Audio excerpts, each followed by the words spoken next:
เคล็ดลับการเอ็ดผัดกะเพราผัดแบบเลยมันหอมนะผัดแบบเลยมันแซ่บคลิปนี้มีคำตอบไอ้น้องเอ้ยมันมาอีกแล้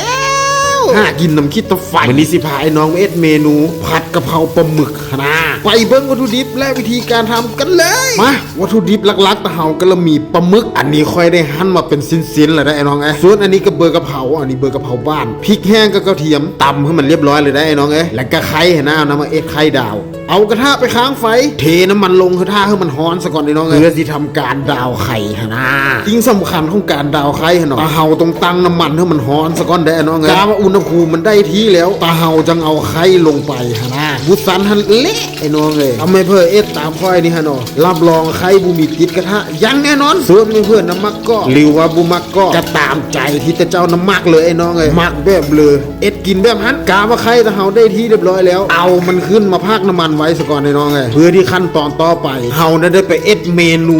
ของคลิปนี้ไอ้น้อยไปบ้านนี่น้ำมันตะเฮาก็อย่าทิ่มได้ตักน้ำมันเกาออกจากน้อยมันเลือประมาณจาก2 ช้อนโต๊ะนี่ไอ้น้อยคลิปนี้ค่อยกันนะบอกละเอียดเลยเด้อเอามะเขือกับกระเทียมที่เฮาตำไว้ฮะเอาลงไปคั่วกับน้ำมันซะก่อนได้ไอ้น้อยจนมันมีกลิ่นหอมจนว่าตะเฮาจามผู้ใดไอ้น้อยกาว่าจามนะเนาะแปลว่ามันได้ที่แล้วไอ้น้องจังเอาปลาหมึกลงไปพัดบ้านนี่ส่วนปลาหมึกตะเฮานะพัดจักน้อยนี่ได้ไอ้น้อยกาว่าเฮาซีนมันฮาดจักน้อยนี่นะหลังจากหันก็เอาน้ำล้างโคกลงมาเทดึกมันลงไปเลยขั้นตอนนี้ตะเฮาเบาไฟเลยไอ้น้องเอ้ยหลังจากหั่นกระปรุงรสด้วยพวกนัวนี่เซอร์ประมาณตามเจอซอสเลยตัดหวานด้วยน้ำตาลนี่เซอร์1 ช้อนชาเอาไปซอสปรุงรสฟ้าเขียวนี่คอยนะเซอร์ไปครึ่งช้อนโต๊ะอันนี้น้ำมันหอยกับกี้อันนี้หั่นมาจากโทษอุยปิ้นอีกแล้วหั่นอันนี้เซอร์ไปเลย1 ช้อนโต๊ะอันนี้หั่นหลังจากที่ตะเฮาเซอร์เครื่องปรุงไปเบิดส่วนสุแนวแล้วต่อไปตะเฮาก็นำมนุษย์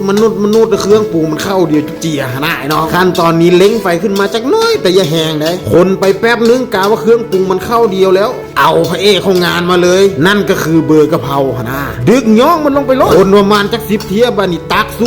วปิดแก๊สได้เลยไอ้น้องไอ้บ้านนี่ล้างจานหันกระตักใส่จานพร้อมเสิร์ฟนักกินแบบราดข้าวนะเอ็ดเป็นกับข้าวแต่ไอ้น้องสะดวกเลยไอ้น้องซ้ำนี่ก็เป็นอันเสร็จพิธีเลยไอ้น้องซ้ำกะเพราปลาหมึกซื้อทำไปเพื่อเอ็ดตามสูตรแบบนี้ฮะน้องตามแบบที่ค่อยบอกนี่แหละปลาหมึกบูมีเหนียวไอ้น้องเอ้ยเป็นนั่นเลยกับเมนูผัดกะเพราปลาหมึกมันก็แล้วเป็นตะกินอยู่ไอ้น้องคำไม่เพิ่มมาคลิปนี้ก็อย่าลืมกดไลค์กดพูดเจอเพื่อเป็นกำลังเจอค่อยๆหน่อยเด้อหรือว่าไม่เพื่อจะให้เอ็ดเมนูเลยกันลองคอมเมนต์มาข้างล่างเลยไอ้น้องไงเอาอยู่อะไรสุดท้ายนี่ขอตบกินข้าวแนวเลยกะมาเด้อกินข้าว